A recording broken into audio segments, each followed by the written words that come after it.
मेरा नाम शिवम है। मैंने उसके सामने एक शर्त रखी थी कि उसे पूरे 10 दिन मेरे साथ मेरी पत्नी बनकर रहना होगा और बदले में मैं उसकी बहन के इलाज का पूरा खर्च उठाऊंगा। मेरी बात सुनते ही वह भोली भाली मासूम सी लड़की जैसे पत्थर की हो गई। उसकी आंखें बंद थी और वह बिना कुछ बोले वहीं बैठी रही। कुछ ही पलों बाद उसकी आंखों से आंसू बहने लगे और रोते हुए उसने कहा कि वह एक विधवा है। उसकी बात सुनकर मैं हंस पड़ा और बेहद बेरुखी से कह दिया कि ये शादी सिर्फ दिखावे के लिए होगी, क्योंकि मुझे उसमें किसी भी तरह की कोई दिलचस्पी नहीं है। मेरी इस शर्त के आगे वह मजबूर थी, इसलिए उसने भारी मन से मेरी बात मान ली। अगले ही दिन हम दोनों की शादी हो गई। शादी के बाद की शुरुआती 2 दिन अजीब सी खामोशी में गुजर गए। हम एक ही कमरे में थे, लेकिन हमारे बीच कोई रिश्ता नहीं था।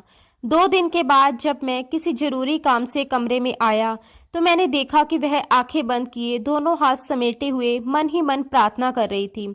उसे इस हाल में देखकर मेरे कदम वहीं थम गए। पहली बार मैंने उसे इस तरह देखा था और ना जाने क्यों उसी पल मेरे दिल में उसके लिए एक अजीब सा एहसास जाग उठा। मैं हल्के से मुस्कुरा दिया। प्रार्थना करते हुए वह और भी ज्यादा खूबसूरत लग रही थी। उसी वक्त मेरे पिता की आखिरी बातें मेरे कानों में गूंजने लगी। वह अस्पताल के बिस्तर पर लेटे हुए थे, बेहद कमजोर हालत में सांस ले रहे थे। उन्होंने मेरी आंखों में आंखें डालकर कहा था कि अगर मैंने 10 दिन के अंदर शादी नहीं की तो वह अपनी पूरी जायदाद में से कुछ भी मेरे नाम नहीं करेंगे, बल्कि सब कुछ अनाथ आश्रम को दान कर देंगे। मैं उस वक्त होठ बंद किए सिर झुकाए हुए चुप खड़ा रहा, क्योंकि मैं बचपन से जानता था कि मेरे पिता का कहा हुआ हर शब्द पत्थर की लकीर होता है।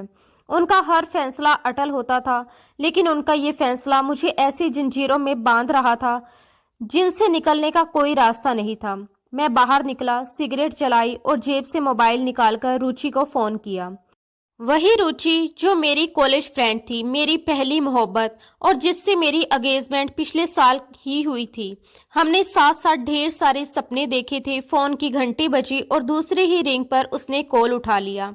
उधर से उसकी चिंतित आवाज आई। उसने पूछा कि मेरी तबीयत कैसी है और पिताजी कैसे हैं।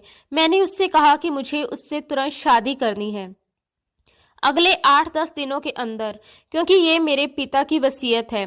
मेरी बात सुनकर कुछ पल के लिए उधर खामोशी छा गई।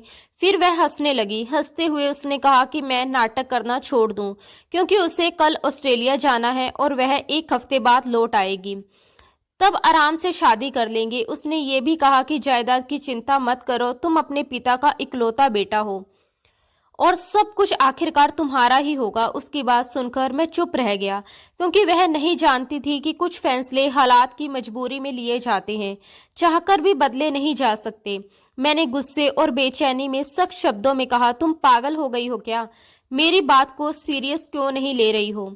मैं मजाक नहीं कर रहा हूँ। अगर 8 से 10 दिन के अंदर हमारी शादी नहीं हुई तो सब कुछ खत्म हो जाएगा।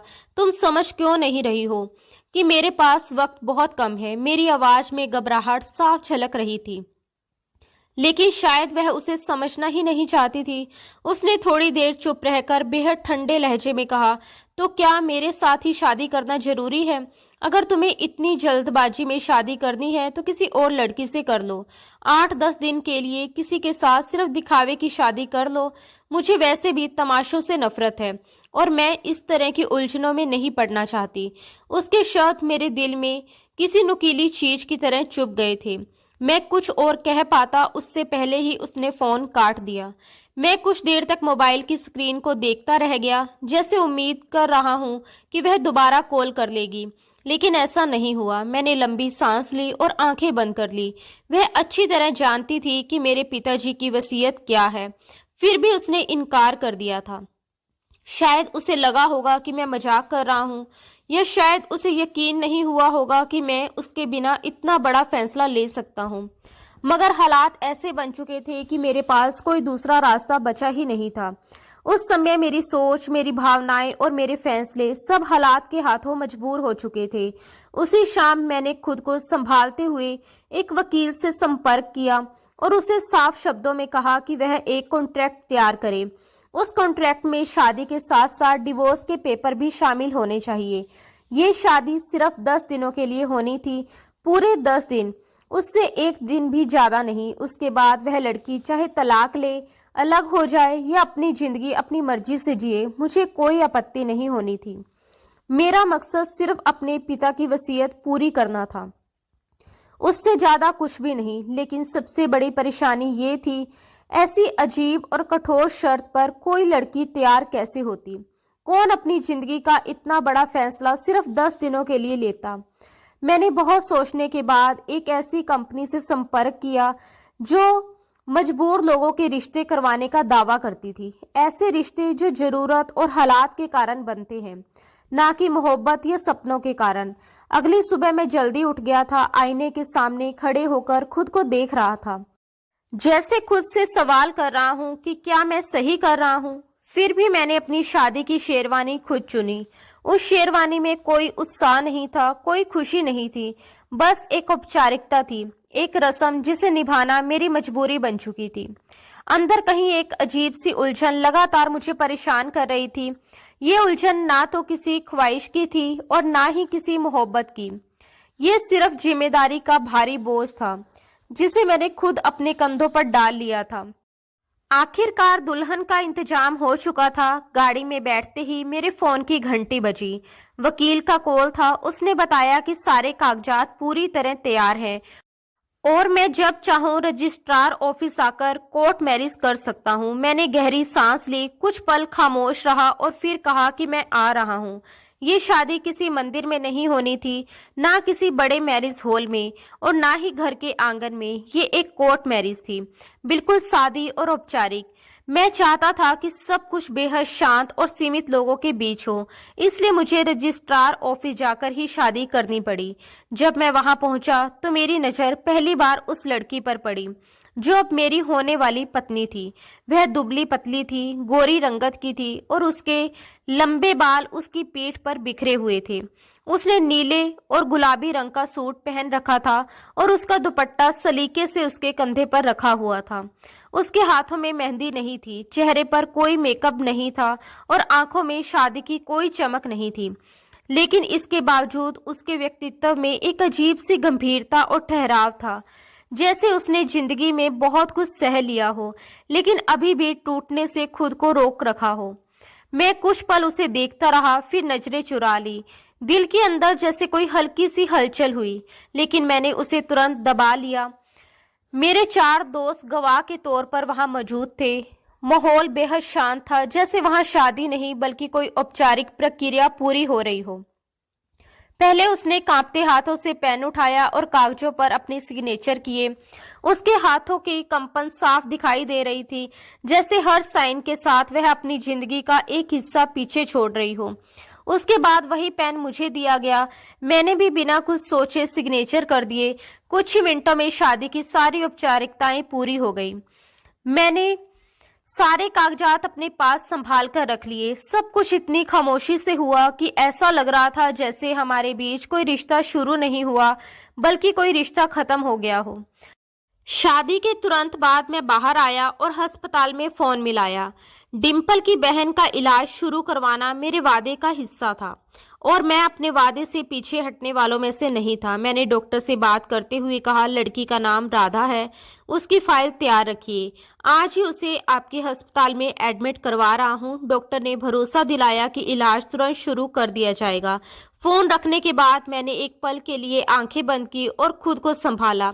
उधर डिम्पल को नौकरानी मेरे घर के गेस्ट रूम तक ले गई। मैं उसे अकेले में ही रखना चाहता था, इसलिए जानबूझकर उसे घर के अलग हिस्से में ठहराया गया था। आखिर ये शादी, जैसा मैंने पहले ही कहा था, सिर्फ दिखावे की शादी थी। दोपहर के समय डिम्पल ने खाना नहीं खाया था। नौकरानी घबराई हुई मेरे पास आई और बोली कि मालिक, वह लड़की कुछ भी खाने को तैयार नहीं है, बस अपने कमरे में बैठी पूजा पाठ कर रही है। मैंने बिना कोई भाव दिखाए कहा कि उसे जिद करने की कोई जरूरत नहीं है, वह खुद ही कुछ दिनों में सीख जाएगी कि इस घर के असूल क्या हैं और यहाँ कैसे रहा जाता है। मेरे शब्द सख्त थे, लेकिन सच ये था कि उस वक्त मैं खुद भी इस हालात को किसी और तरीके से संभालना नहीं चाहता था। उस रात मैं अपने कमरे में था, फाइलों और काम के कागजों में उलझा हुआ। लेकिन ना जाने क्यों दिमाग किसी और ही तरफ भटक रहा था।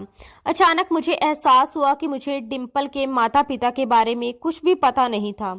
उसने कभी उनका जिक्र नहीं किया था, ना माँ ना पिता।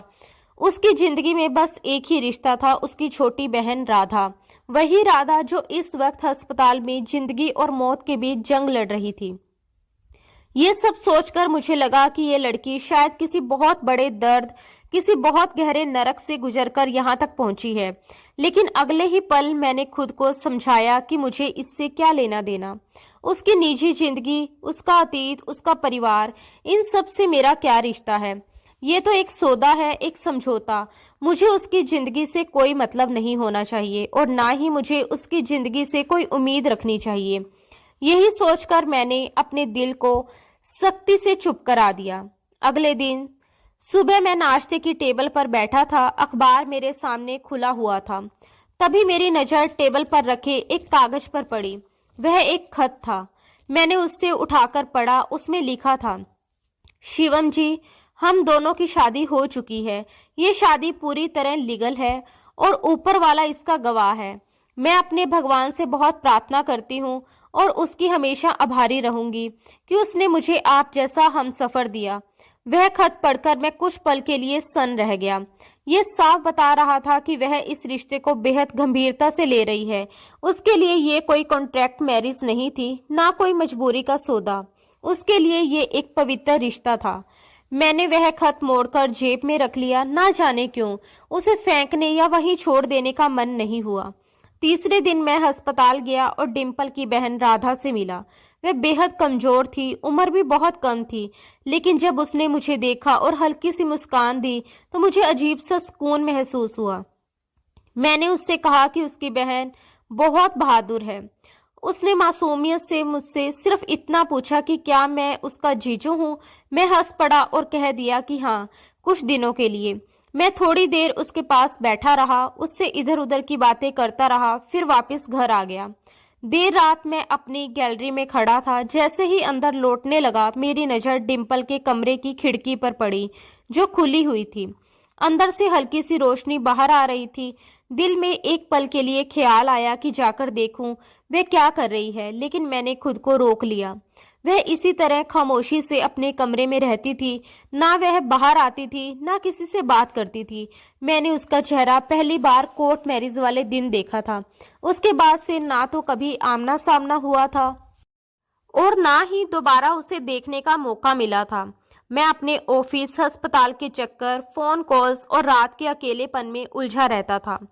हम एक ही छत के नीचे रहते थे, लेकिन हमारे बीच जैसे एक दीवार खड़ी थी।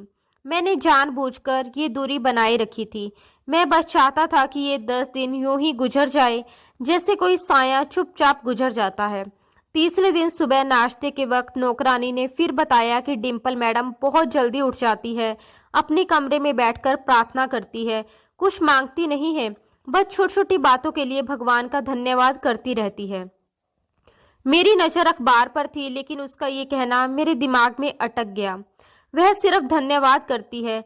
जिस लड़की ने अपनी बहन के इलाज के लिए अपनी पूरी जिंदगी का सौदा कर लिया हो, जिसे मैंने अपने मकसद के लिए इस्तेमाल किया हो, वह लड़की भगवान की भी आभारी है।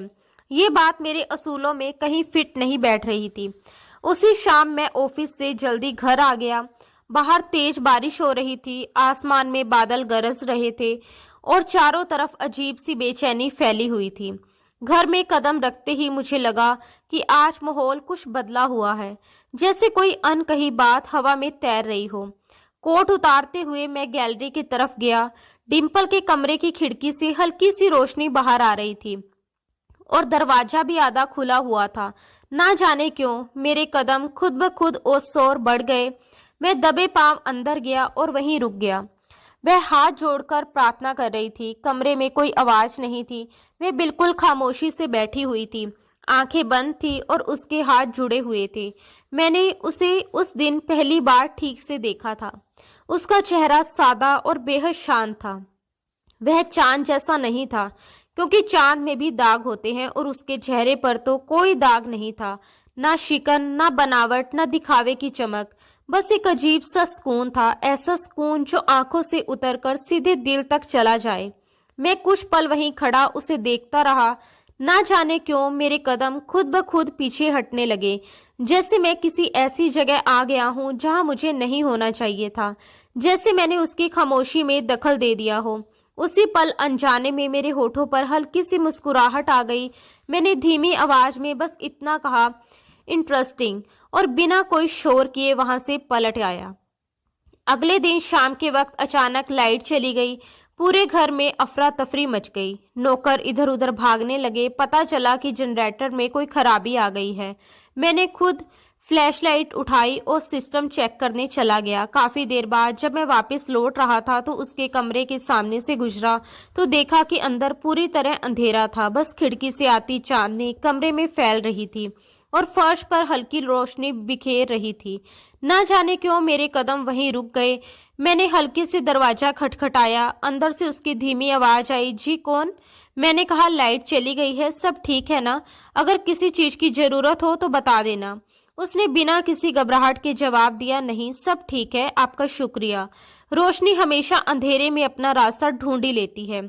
उसका ये जवाब मुझे कुछ लम्हों के लिए वहीं रोक गया। मैंने दरवाजा नहीं खोला, बस खामोशी से पलट आया। रास्ते भर यही सोचता रहा कि ये कैसी लड़की है जो दुख में भी शिकायत नहीं करती, अंधेरे में भी उम्मीद की बात करती है और खामोशी में ऐसे शब्द कह जाती है जो भीतर तक गूंजने लगते हैं। मैंने देर रात अपनी डायरी खोली और बिना कुछ सोचे सिर्फ एक लाइन लिख दी। ये लड़की चुप रहती है मगर हर लम्हा कुछ न कुछ कह जाती है। मैं जानता था कि उसका चेहरा अब मेरे दिमाग में उतर चुका है। रात को नौकरानी ने आकर बताया कि डिम्पल मैडम खाने में सिर्फ चावल और दही ही मांगती है, उसके अलावा कुछ नहीं।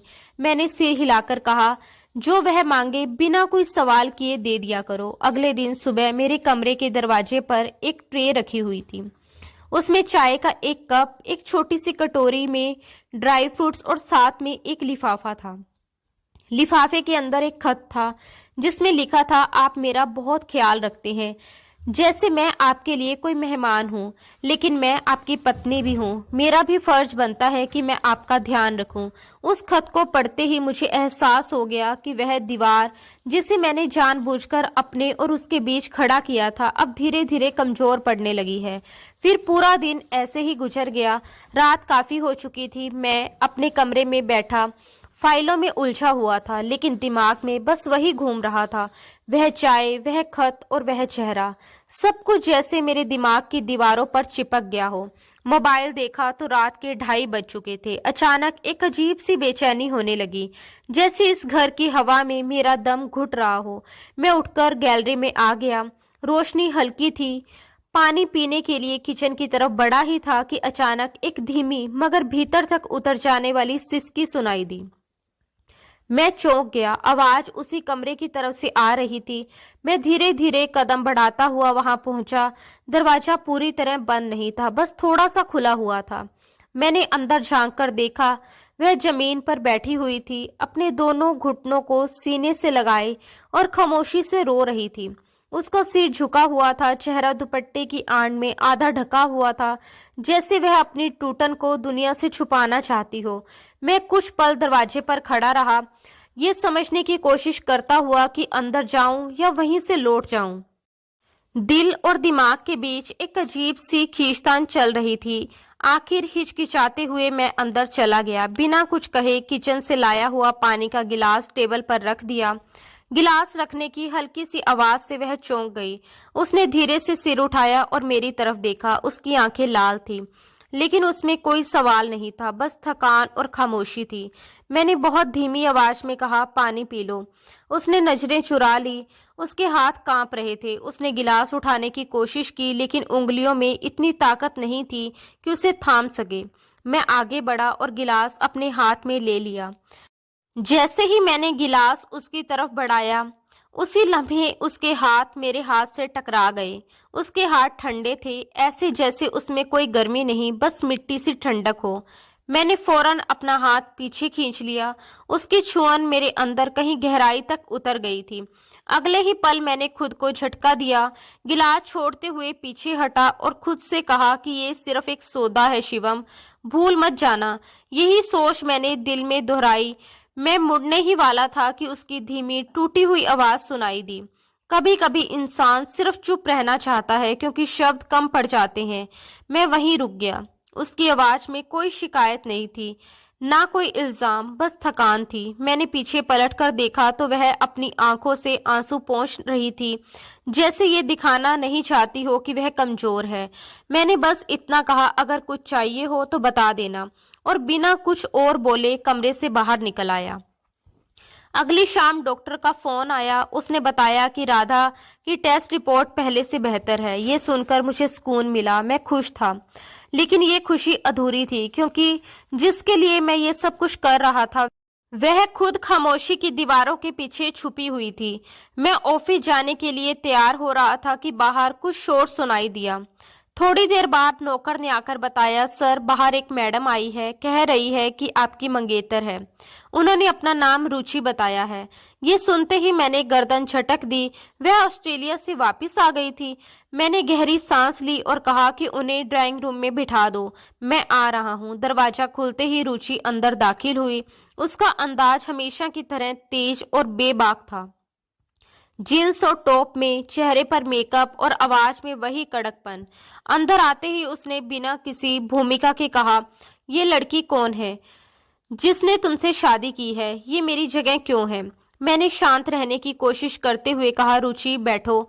उसने गुस्से में कहा, नहीं, मुझे जवाब चाहिए। तुमने सच में शादी कर ली, मुझे बिना बताए? मैंने ठंडी सांस ली और कहा, तुमने इनकार कर दिया था, इसलिए मैंने फैसला लिया। वह झल्लाकर बोली, ये झूठ है, मैं सिर्फ 2 दिन लेट हुई हूँ। तुमने मेरे ना आने पर किसी और को अपना नाम दे दिया। मैंने सीधे कहा, तुम लेट हुई हो, वह टाइम पर आ गई।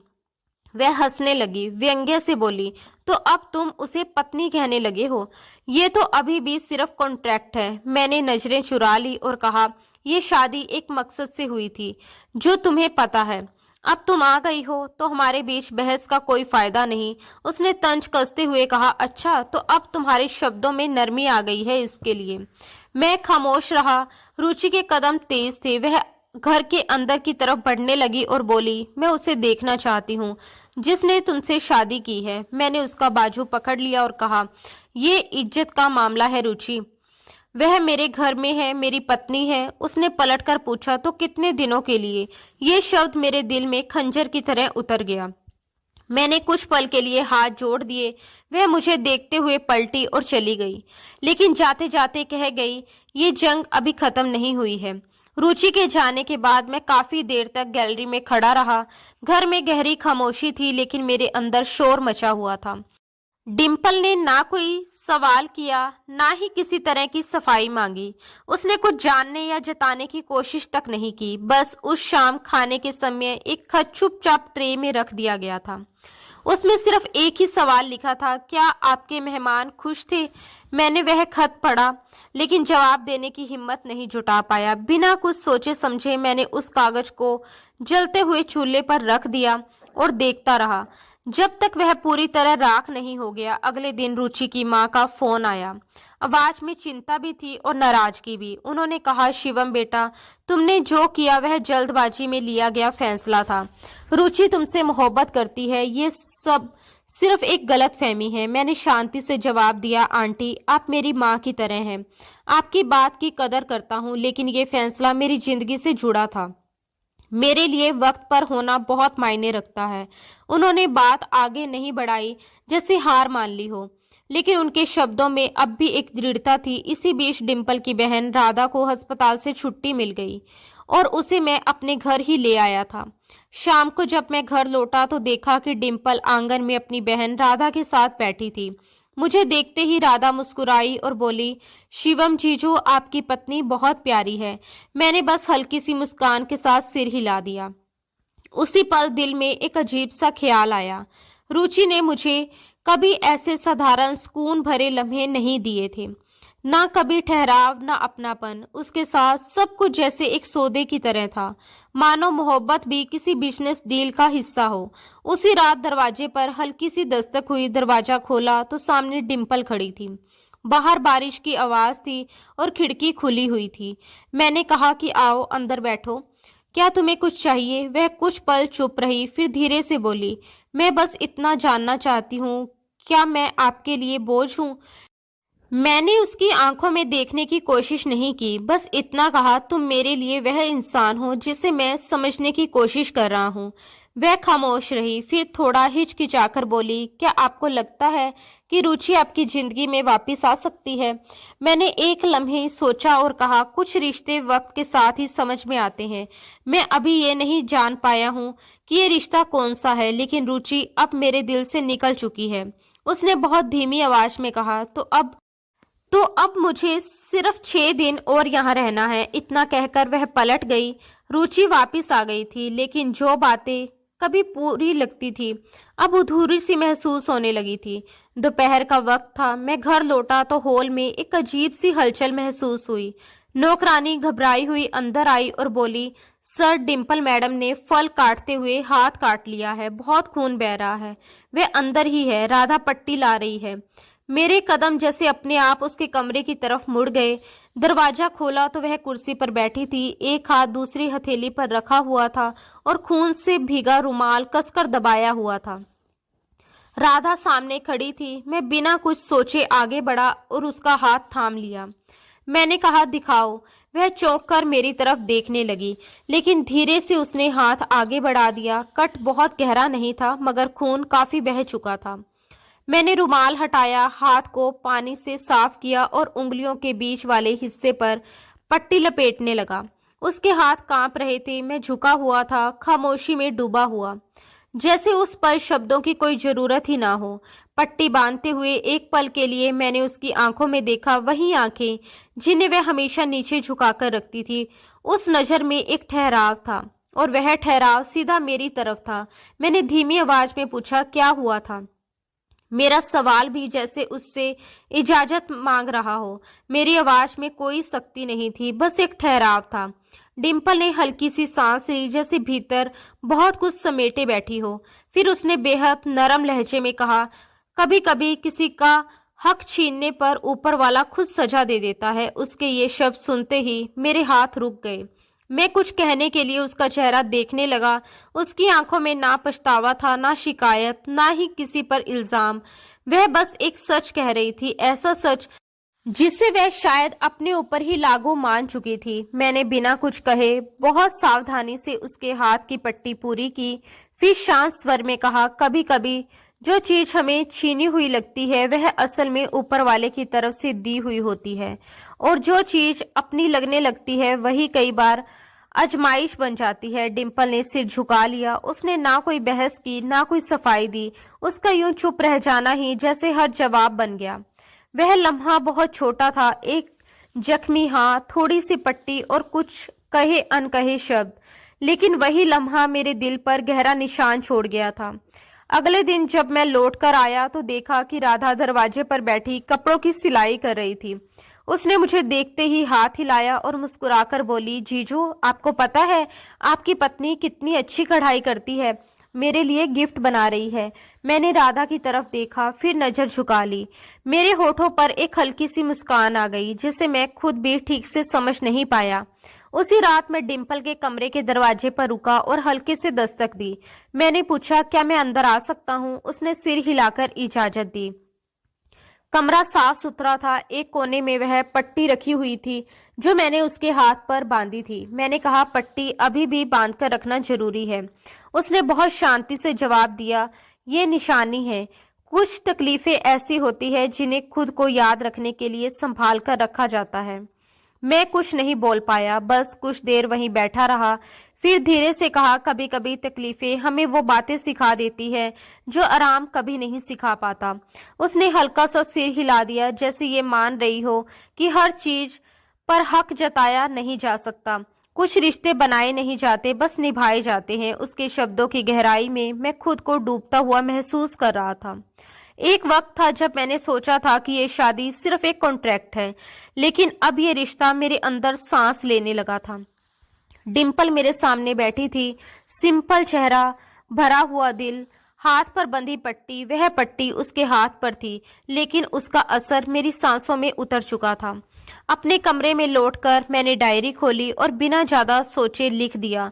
जख्म दो तरह के होते हैं, एक शरीर पर, दूसरा आत्मा पर। वह दोनों दे गई थी और दोनों पर मरहम भी वही रख रही थी।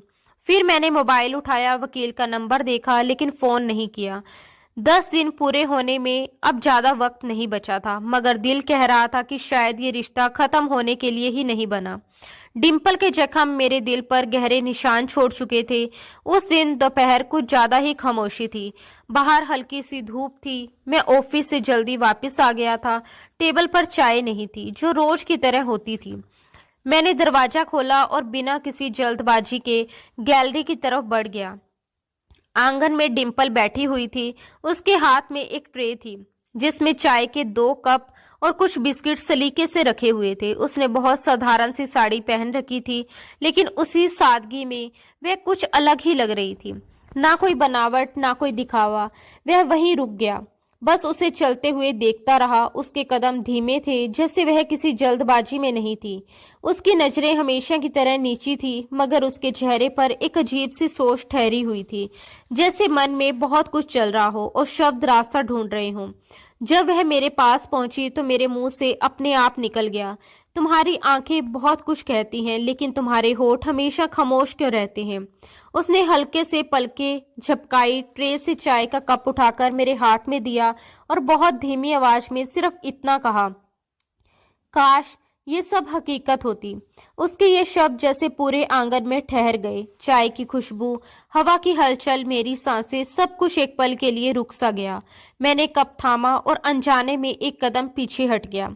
अगर ये हकीकत नहीं थी तो झूठ भी नहीं लग रही। मैंने कुछ कहना चाहा, मगर शब्द पूरे नहीं हुए। उसने सिर झुका लिया, जैसे बात सुन ली हो लेकिन जवाब देना जरूरी ना समझा हो। हम दोनों सोफे पर आकर बैठ गए। मैंने चाय का पहला गर्म मगर सुकून देने वाला घुट लिया। मैंने सहज ही पूछा, राधा का इलाज कैसा चल रहा है? उसने हल्के स्वर में कहा, अब काफी बेहतर है, बस एक आखिरी टेस्ट बाकी है। मैंने कहा कि ठीक है, मैं खुद उसे लेकर जाऊंगा। ये सुनकर उसकी आंखों में हल्की सी चमक आई। वह बोली, राधा आजकल बहुत हंसने लगी है। शायद उसे लगने लगा है कि उसकी जिंदगी थोड़ी सी वापस आ रही है। उसकी आवाज में शुक्र भी था, हैरानी भी और कहीं ना कहीं डर भी, जैसे वह इस खुशी को खुलकर अपनाने से डर रही हो। मैंने उसकी तरफ देखा और पूछा, और तुम्हें लगता है कि तुम्हारी जिंदगी भी लौट रही है? वह एक पल के लिए ठिठकी, कुछ कहना चाहा, फिर खुद को रोक लिया। थोड़ी देर बाद बोली, मेरी जिंदगी मांगी ही कब थी, मैं तो बस मोहल्लत पर जी रही हूँ। उसके ये शब्द सीधे मेरे दिल में उतर गए। मैंने चाय का कप टेबल पर रखा और कहा, डिंपल, क्या तुम सच में मोहल्लत पर मिली हो, या मैंने ही तुम्हें अपने वक्त की जिद में खरीद लिया था? पहली बार वह चौंकी और सीधा मेरी तरफ देखा।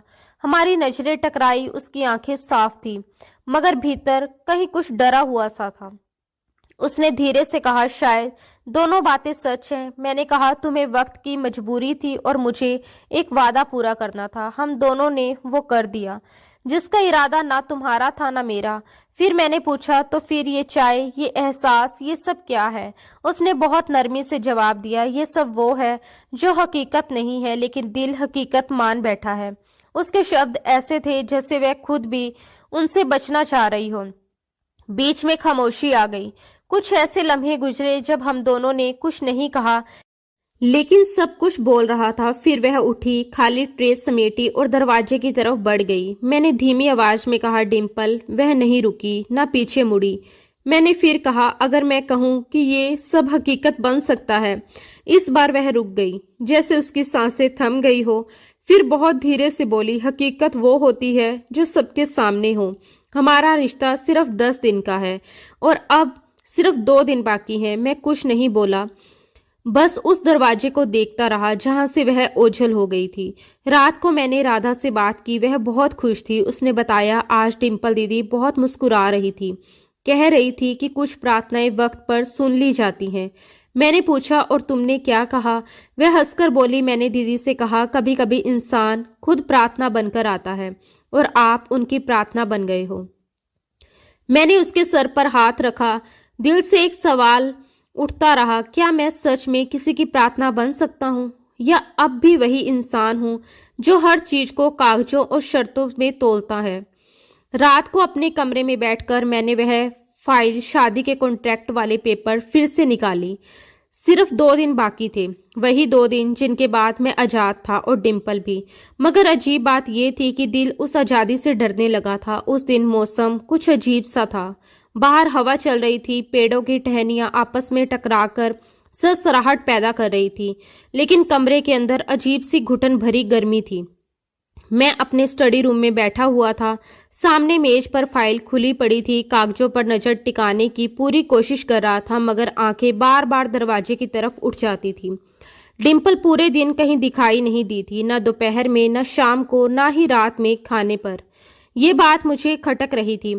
नौकरानी ने आकर बताया कि डिम्पल मैडम ने कहा है कि उन्हें आराम करना है, शायद सर में तेज दर्द है। मैंने बस गर्दन हिला दी, लेकिन दिल को तसल्ली नहीं मिली।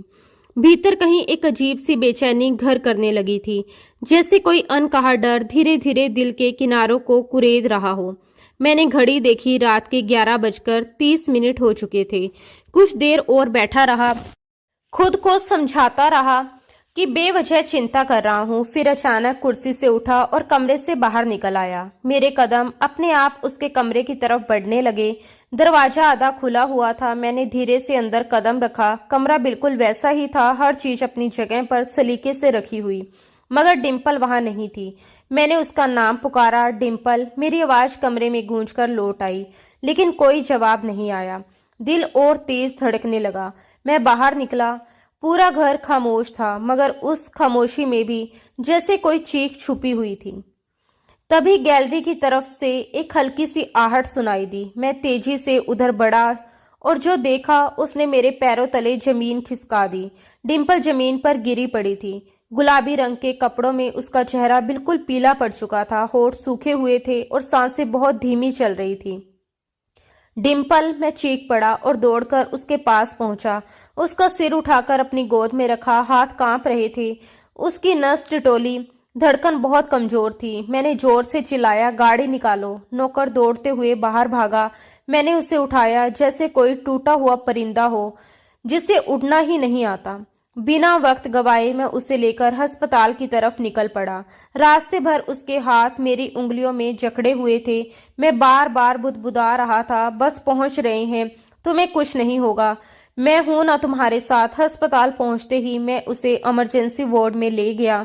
डॉक्टर दौड़ते हुए आए। इंजेक्शन, ऑक्सीजन, सवालों की बौछार। कुछ देर बाद एक डॉक्टर मुझे अलग ले गया और गंभीर आवाज में बोला, सर, उन्होंने नींद की गोलियां ली हैं, मात्रा काफी ज्यादा थी, आप इन्हें वक्त पर ले आए, वरना अंजाम बहुत बुरा हो सकता था। मैं वहीं जमीन पर बैठ गया। होठ सूखे हुए थे। बस एक ही सवाल निकला, वह जिंदा है ना? डॉक्टर ने सिर हिलाया। मैं कुर्सी पर आकर बैठ गया। दिमाग सुन्न था। दिल में सिर्फ एक सवाल घूम रहा था, उसने ऐसा क्यों किया?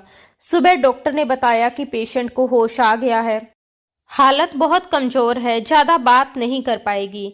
मैं उसके कमरे में गया। वह बिस्तर पर निढाल पड़ी थी, आंखें धीरे धीरे खुल रही थी। मैं पास बैठ गया और उसका हाथ थाम लिया, जो अब भी ठंडा था। मैंने बहुत धीमी आवाज में पूछा, तुमने ये सब क्यों किया? मेरी आवाज में कोई सख्ती नहीं थी, बस एक कांपती हुई सच्चाई थी। उसने कोई जवाब नहीं दिया, बस आंखें बंद कर ली, जैसे शब्दों की ताकत ही खत्म हो गई हो। घर लौटकर मैं सीधे उसके कमरे में गया। हर दराज खोली, उसका सामान देखा। कपड़ों और छोटी छोटी चीजों के बीच एक पतली सी डायरी रखी मिली।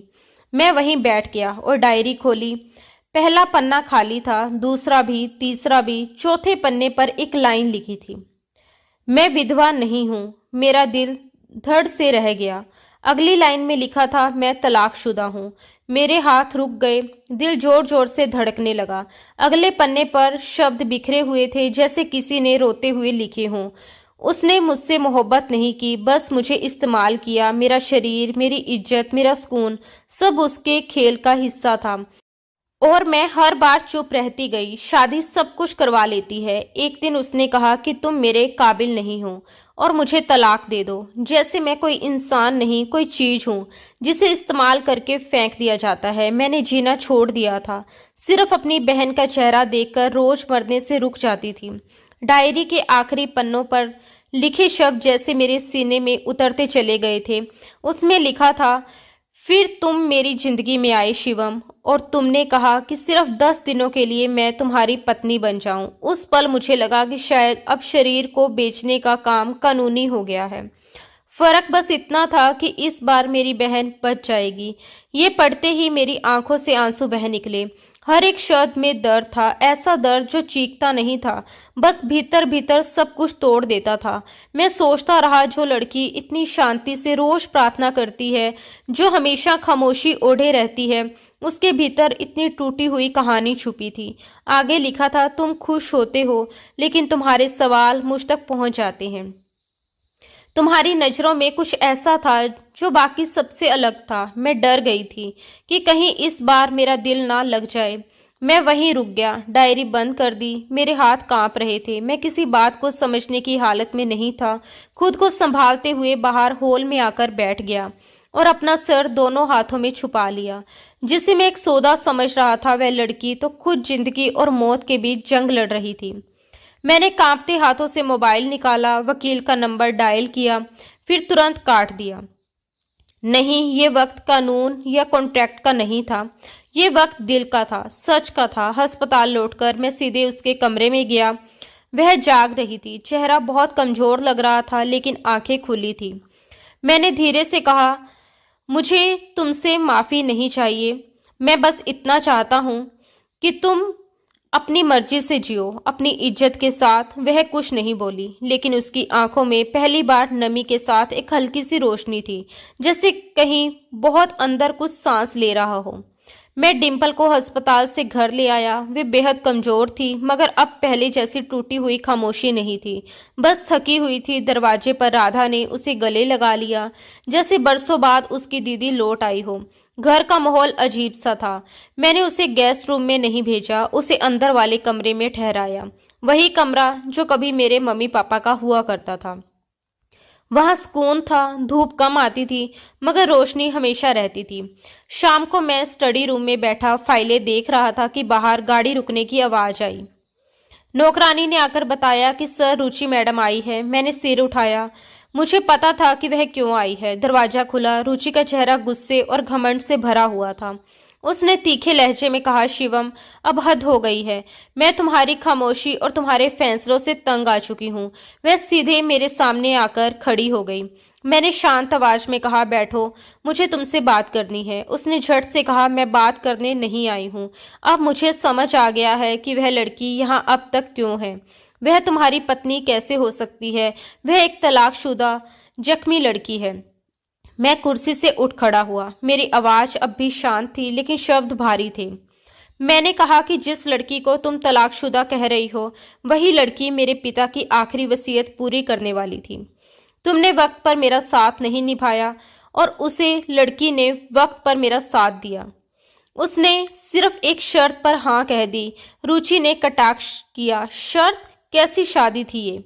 ना मोहब्बत, ना रिश्ता, बस एक कॉन्ट्रैक्ट। उस पल मैं चीख पड़ा। शायद पहली बार मेरी आवाज इतनी ऊंची हुई थी। मैंने कहा कि हाँ, ये शादी एक कॉन्ट्रैक्ट थी, लेकिन उसने वो कर दिखाया जो तुम कभी नहीं कर सकती।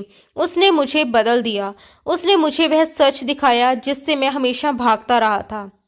रुचि की आंखों में आंसू भर आए थे।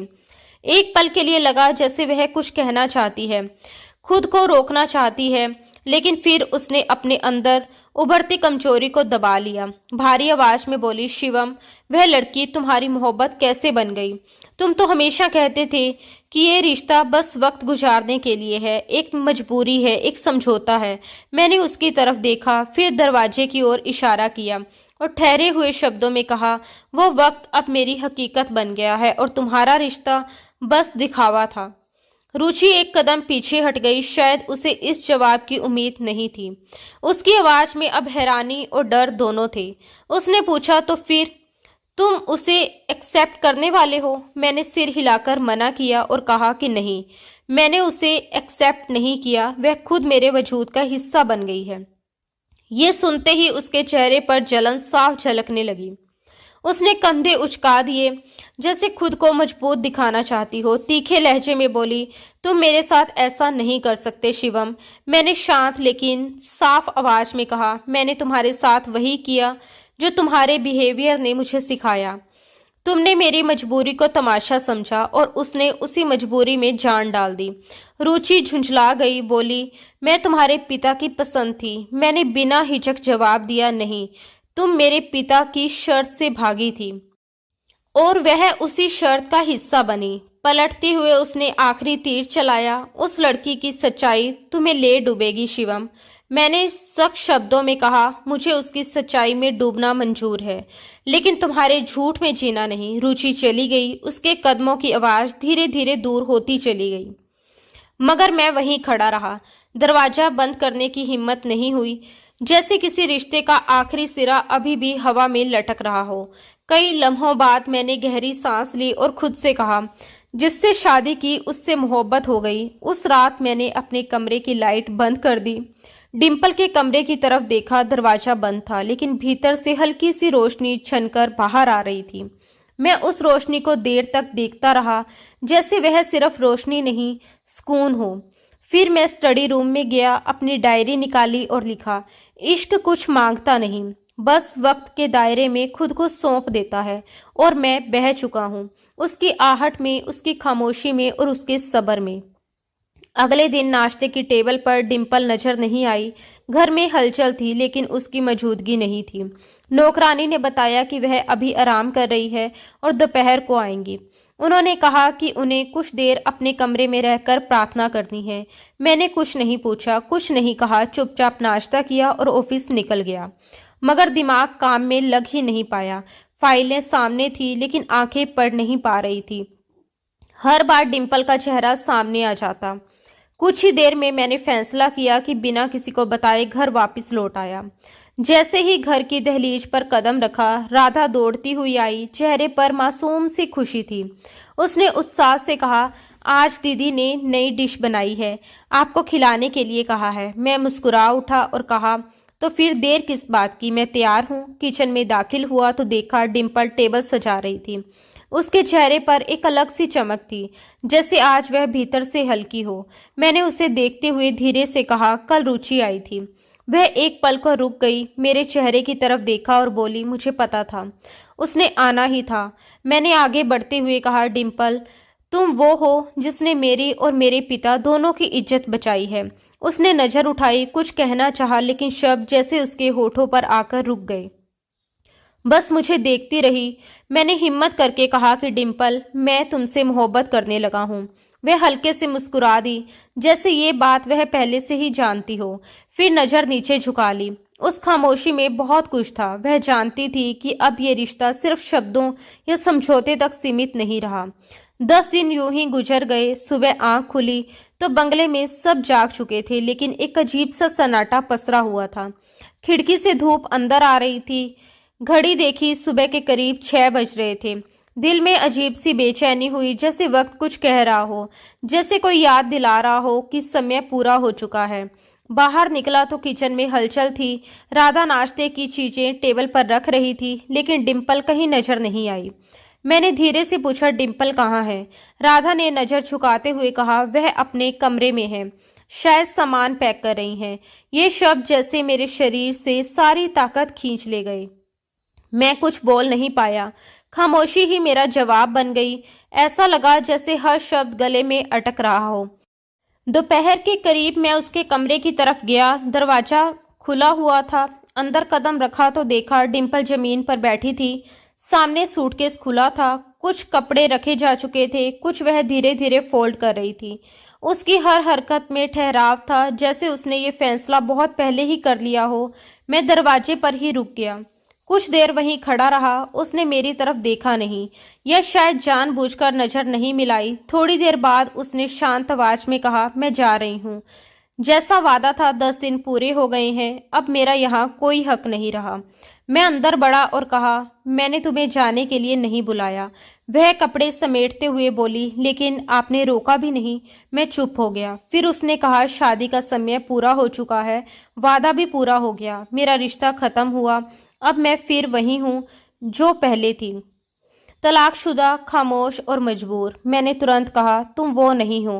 तुम वो हो जिसने मुझे आईना दिखाया, जो मेरी दुनिया में आई और सब कुछ बदल दिया।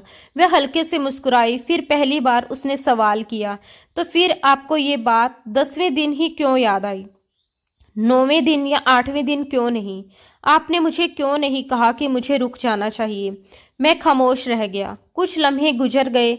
फिर मैंने धीमी आवाज में कहा, वादा दिल से किया जाता है। ये शब्द हवा में जैसे ठहर गए।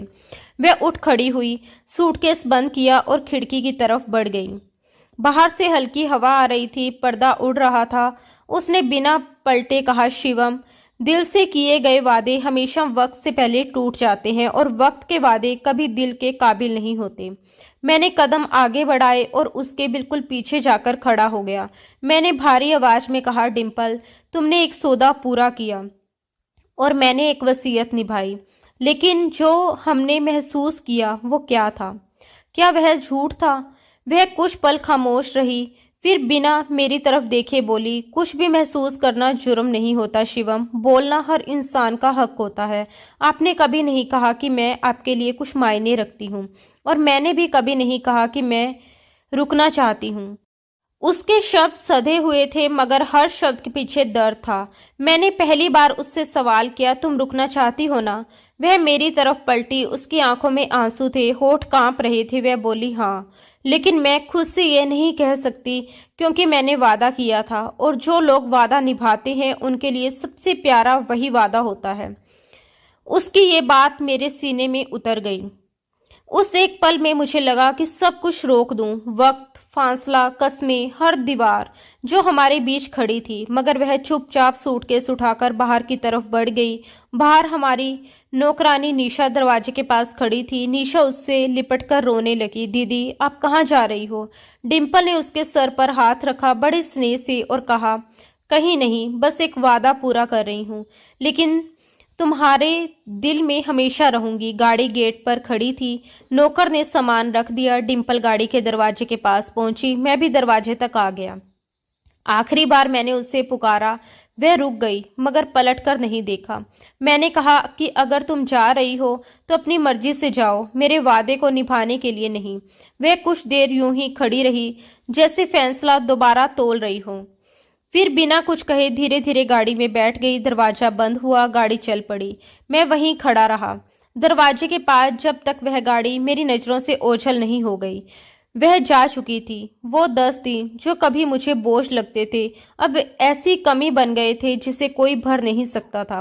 मैं दरवाजे के पास ही बैठ गया और खुद से कहने लगा, जिस लड़की को मैंने खरीदा हुआ समझा था, उसने मुझे मेरी कीमत का एहसास करवा दिया। शाम ढल रही थी। धूप की रोशनी धीरे धीरे फीकी पड़ रही थी। घर में मैं अकेला था, लेकिन पहली बार अपनी खामोशी में किसी की आवाज गूंजती हुई महसूस हो रही थी। उस रात मुझे नींद नहीं आई। सुबह हुई तो आंखें सूजी हुई थी, मगर दिल में एक फैसला कर लिया था। मैंने ना नाश्ता किया, ना ऑफिस गया, बस गाड़ी निकाली और शहर की सड़कों पर निकल पड़ा। उन गलियों में जहां जिंदगी बिखरी हुई थी। मैं उस पुराने मोहल्ले में पहुंचा जहां वह अपनी बहन के साथ रहती थी। पड़ोसियों ने बताया कि वह वापस आई ही नहीं। मैं फिर अस्पताल गया जहां राधा का इलाज चलता था। वहां से भी यही जवाब मिला, मैडम ने इलाज का सिलसिला रोक दिया है, कहा कि अब कहीं और ले जाएंगी। मेरे दिल में अजीब सी बेचैनी फैलने लगी। मैंने उसकी तलाश की आखिरी उम्मीद थाम ली, वह मंदिर जिसका वह अक्सर जिक्र किया करती थी, जहां वह दर्शन करने जाया करती थी। मैंने सोचा शायद वह मुझे वहीं मिल जाए। शाम ढल चुकी थी जब मैं मंदिर पहुंचा। शहर से काफी दूर ये मंदिर था, फिर भी हर तरफ लोगों की आवाजाही थी। कोई मन्नत मांग रहा था, कोई शुक्रिया अदा कर रहा था। धूप लगभग जा चुकी थी और हवा में धूप बत्ती की खुशबू घुली हुई थी। तभी मेरी नजर मंदिर के एक कोने में बैठी उस लड़की पर पड़ी। मैं दूर ही खड़ा रह गया। दिल ने बिना पूछे कह दिया, वह वही है। डिम्पल हाथ जोड़े, आंखें बंद किए प्रार्थना कर रही थी। उसके होंठ धीरे धीरे हिल रहे थे, जैसे हर शब्द दिल से निकल रहा हो। उसे इस हाल में देखकर मेरी धड़कनें तेज हो गई। मैं कुछ पल वहीं खड़ा रहा, फिर बेहद धीमे कदमों से उसके पास गया। मैंने उसका नाम लिया डिम्पल। वह चौंक गई, आंखें खोली और जैसे ही मेरी तरफ देखा उसकी आंखों में आंसू झलक आए। उस एक लम्हे में हमने कोई शब्द नहीं बोले, मगर आंखों ने वह सब कुछ कह दिया जो जुबान कभी नहीं कह सकती। मैंने भारी मगर सच्ची आवाज में कहा, मैं तुमसे सिर्फ शादी नहीं पूरी जिंदगी मांगने आया हूँ। उसकी आवाज गले में अटक गई, शब्द नहीं निकले, बस आंसू बहते रहे। मैं भी वहीं जमीन पर उसके पास बैठ गया, ऊपर वाले से मन ही मन प्रार्थना की, अगर ये लड़की मेरे नसीब में है तो आज इससे मेरी जिंदगी में हमेशा के लिए शामिल कर दो। मैंने उसे खोने के लिए नहीं पाया था। जो कुछ भी कह रहा था वह पहली बार बिना किसी शर्त के हकीकत था। प्रार्थना के बाद वह खामोशी से उठी। मैंने हाथ आगे बढ़ाया, वह पीछे नहीं हटी। उसने अपने आंसू पोंछे। मैंने कहा कि मुझे पता है मैंने देर कर दी, मगर ये देर तुम्हें समझने में नहीं, अपने दिल को समझने में लगी। तुम तो पहले दिन से ही मेरी सच्चाई बन चुकी थी। वह कुछ देर चुप रही, फिर धीमी आवाज में बोली, शिवम, मैं वादा निभाने गई थी, मोहब्बत छोड़ने नहीं। मैंने तुमसे कभी कुछ नहीं मांगा, बस खुद को थोड़ा सलामत रखना चाहा। मैंने उसकी आंखों में देखते हुए कहा, मैंने तुम्हें अपना सब कुछ मान लिया है। तुम चली गई थी तो लगा जैसे मेरे पास कुछ बचा ही नहीं। मैं चाहता हूँ कि तुम मेरी पत्नी बनो, इस बार बिना किसी कॉन्ट्रैक्ट के, बिना किसी शर्त के। वह फिर खामोश हो गई। कुछ पल बाद बोली, क्या तुम मेरे बीते हुए समय को भी अपनाने का फैसला कर चुके हो? मैंने बिना नजरें हटाए कहा कि हाँ, मैं तुम्हारे साथ हूँ। वह सब झेलने के लिए तैयार हूँ जो तुमने अब तक अकेले झेला है। उसकी आंखों से आंसू बहने लगे। उसने आसमान की तरफ देखा जैसे आखिरी बार किसी से इजाजत मांग रही हो। फिर उसने मेरा हाथ थाम लिया और मेरे साथ आगे बढ़ गई। मैंने उसकी तरफ देखा और कहा, अपने घर चलो। उसने सिर हिलाया। उसकी आंखों में सुकून था और उसकी उंगलियां मेरी उंगलियों में थी। जिस लड़की को मैंने कभी एक सौदा समझा था वह अब मेरे दिल की सबसे कीमती सच्चाई बन चुकी थी। वह मेरे साथ गाड़ी में बैठी थी। सड़क पर हर मंजर बदला बदला सा लग रहा था। मेरे अंदर भी सब कुछ बदल चुका था। मेरे बराबर में वह लड़की बैठी थी जिसे मैंने कभी सिर्फ 10 दिन की शादी के लिए चुना था, और अब वह मेरी पूरी जिंदगी बनने जा रही थी। घर पहुंचकर मैंने सबसे पहले अपने कमरे की अलमारी खोली जहां वह कॉन्ट्रैक्ट के पेपर्स रखे हुए थे। मैंने उन कागजों को अपने हाथों से फाड़ दिया और हमेशा के लिए डिम्पल का हाथ थाम लिया। डिम्पल पहली बार खुलकर मुस्कुराई। मैंने उससे वादा किया कि मैं पूरी जिंदगी उसका ख्याल रखूंगा। निशा ने डिम्पल के स्वागत के लिए पूरे घर को फूलों से सजा दिया। हम सब बहुत खुश थे। राधा, डिम्पल की छोटी बहन, वह भी हमारे साथ घर वापस आ गई थी। दरअसल डिम्पल और राधा की जिंदगी कभी आसान नहीं रही थी। बहुत कम उम्र में दोनों के सर से माता पिता का साया उठ चुका था। दुनिया उनके लिए बचपन से ही सख्त हो गई थी। उस उम्र में जब बच्चे सपने देखते हैं, खेलते हैं और भविष्य के बारे में सोचते हैं, उसी उम्र में डिम्पल ने अपने सपनों, इच्छाओं और कमजोरियों को एक तरफ रख दिया था। उसने जिम्मेदारियों को अपने कंधों पर ऐसे उठा लिया था जैसे वह उसका फर्ज नहीं, उसकी पहचान हो। वह सिर्फ राधा की बड़ी बहन नहीं थी, बल्कि उसकी माँ, पिता, दोस्त, सहारा और ढाल भी थी। राधा की बीमारी ने डिम्पल की जिंदगी को और भी मुश्किल बना दिया था। अस्पतालों के चक्कर, दवाइयों का खर्च, अनगिनत रिपोर्ट्स, लंबी कतारें और हर बार डॉक्टर के चेहरे से टपकती अनिश्चितता, इन सब ने डिम्पल को भीतर से थका दिया था। कई रातें उसने अस्पताल की कुर्सियों पर बैठकर काटी थी। कई बार आंसू चुपचाप उसकी आंखों से गिरते थे, लेकिन वह कभी किसी को दिखने नहीं देती थी। फिर भी वह कभी टूटी नहीं। हर सुबह वही हिम्मत, वही खामोश ताकत और वही भरोसा लेकर उठती थी। जब मैंने उससे शादी की बात की थी तब उसने किसी रिश्ते, प्यार या भविष्य के सपनों की कोई बात नहीं की थी। उसकी आवाज में ना उम्मीद थी, ना शिकायत, बस एक सीधी सी शर्त थी, अगर तुम मेरी बहन का इलाज करवाओगे और उसे अधूरा नहीं छोड़ोगे तो मैं ये शादी स्वीकार कर लूंगी। उस पल उसकी आंखों में कोई भावुकता नहीं थी, सिर्फ जिम्मेदारी थी। उस समय मैंने इस बात को सिर्फ एक समझौते की तरह देखा था, एक सौदे की तरह। मैंने राधा का इलाज शुरू करवाया और ये जिम्मेदारी अपने ऊपर ले ली। लेकिन वक्त के साथ ये जिम्मेदारी बोझ नहीं, डिम्पल और राधा दोनों धीरे धीरे मेरी जिंदगी का हिस्सा बनती चली गई। वे इस घर में किसी मेहमान की तरह नहीं रही, बल्कि अपने हक से रहने लगी। घर में उनकी मौजूदगी से सन्नाटा नहीं, सुकून आने लगा। डिम्पल मेरी मोहब्बत बन चुकी थी। मैं हर गुजरते दिन के साथ उसे पहले से ज्यादा चाहने लगा था। उसकी खामोशी में भी अपनापन था, उसकी आंखों में भी भरोसा था। एक शाम मैंने उससे कहा, तुम जानती हो, तुम सिर्फ इस घर की बहू नहीं हो, तुम इसकी रोशनी बन गई हो। उसने हल्की सी मुस्कान के साथ जवाब दिया, और आप मेरे दिल की धड़कन। उस पल मैंने उसका हाथ थाम लिया था और दिल से कहा था, अब कभी खुद को मजबूर मत कहना। तुम मेरी पत्नी हो और मैं वादा करता हूँ अब तुम्हारी जिंदगी में दर्द के लिए जगह नहीं होगी। वक्त आगे बढ़ता गया। राधा का इलाज पूरा हो गया। वह फिर से हंसने लगी, सपने देखने लगी, और घर में वही शोर लौट आया था जो कभी गायब हो गया था। उसकी हंसी अब डर से नहीं, उम्मीद से भरी होती थी। कुछ महीनों बाद डिम्पल ने मुझे बताया कि वह मां बनने वाली है। उस पल मेरी खुशी को शब्दों में समेटना नामुमकिन था। लगा जैसे जिंदगी ने मेरी सारी थकान, सख्ती और अकेलापन मुझसे छीन लिया हो। जब डिम्पल ने हमारी बेटी खुशी को जन्म दिया तो ऐसा लगा जैसे इस घर में सिर्फ एक बच्ची नहीं आई, बल्कि सुकून, उम्मीद और एक नई शुरुआत ने जन्म ले लिया हो। खुशी की पहली रोने की आवाज ने मुझे भीतर तक बदल दिया था। उसे अपनी बाहों में उठाते हुए मुझे पहली बार एहसास हुआ कि बाप कहलाने का मतलब क्या होता है। डिम्पल थकी हुई थी, मगर उसकी आंखों में वही ठहराव था। मैंने उससे कहा था, अब ये घर सिर्फ हमारा नहीं रहा, अब ये हमारी बेटी का भी है, और जैसे तुम्हारा ख्याल रखा है उसका भी पूरी जिंदगी रखूंगा। डिम्पल मेरी जिंदगी में ऐसे आई थी जैसे किसी वीराने में पहली बारिश की पहली बूंद। अब वह सिर्फ मेरी पत्नी नहीं थी, वह मेरी दुनिया थी। राधा अब पूरी तरह ठीक थी, कॉलेज जाती है, खिलखिलाती है और जिंदगी को जीना सीख चुकी है। एक दिन उसने मेरा हाथ पकड़कर कहा, शिवम जीजू, आपने मेरी दीदी को फिर से मुस्कुराना सिखा दिया। उस पल मुझे एहसास हुआ कि मैंने जो फैसला लिया था वह सिर्फ मेरा नहीं था, बल्कि कई जिंदगियों की नई शुरुआत बन गया था। अब मेरी सुबह डिम्पल की आवाज से और मेरी शाम खुशी की हंसी से पूरी होती थी। इन दोनों के बीच कहीं मैं खुद को पूरा महसूस करने लगा हूँ। एक शाम हम बालकोनी में बैठे थे। डिम्पल ने कहा, जब मैं पहली बार इस घर में आई थी तो मुझे यकीन नहीं था कि ये कभी मेरा हो पाएगा। मैंने उसका हाथ थामकर कहा, और आज ये घर तुम्हारे बिना अधूरा है। हम दोनों खामोश बैठे रहे। कहने को कुछ नहीं था, लेकिन जो महसूस हो रहा था वह शब्दों से कई बड़ा था।